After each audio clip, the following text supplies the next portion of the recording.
Ini siya bila-bila gini nga tapol mga kagolden no. Kay tapol siya. Tambal ni siya mga kagolden ang mga sakit-sakit sa mga lutahan ba. Mga arthritis. Yan. Ato ning imnon mga kagolden kay para pa medyo pang kuan po ni og kolesterol, pang reduce og kolesterol. Ang uban mga kagolden no atong gitanom kay gamiton naputay gamiton sa sunod ba.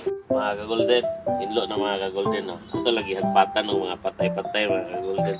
Actually mga kagolden katong lula pila mo ni iyang paborito o may kanunay niya dili paborito may kanunay niya nga gamiton isagol sa iyang pila, banyos o hakop.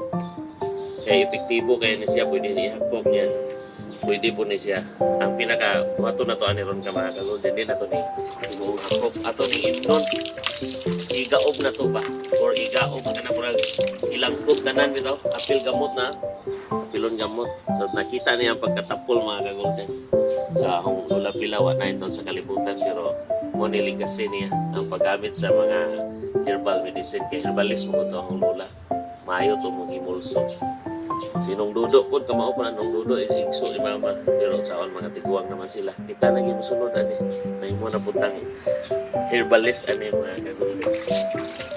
Shout out kay Sarah Pinsoy ang agaw mao igahatag ani salamat Sarah kay imo akong gipangitaan ay may para ni Sir Donald ani dara para ka Sir Donald ni sa ato na ning nahugasan naman mura na gugtangan sisting na ato na ni siya ganaon kay mga ano utang mata ni kay dinalian naman kay hapit na 7 la city na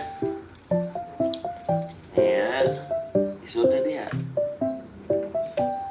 initon mana nainit na oh so ano ipakita sa ilaw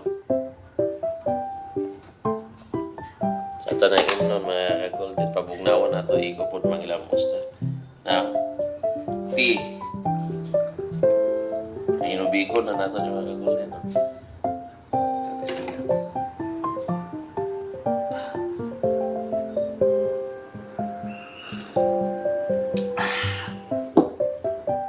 na ang iyang taste mga golden muna siya green muna na siya kanang dahon-dahon na dyan dili siya pait dili po siya unsay maot nga lasa bitaw ana nindot siya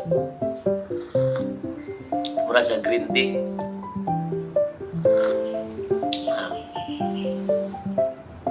bila-bila or paragis bila-bilang tapol gini mga golden muna specialty sa akong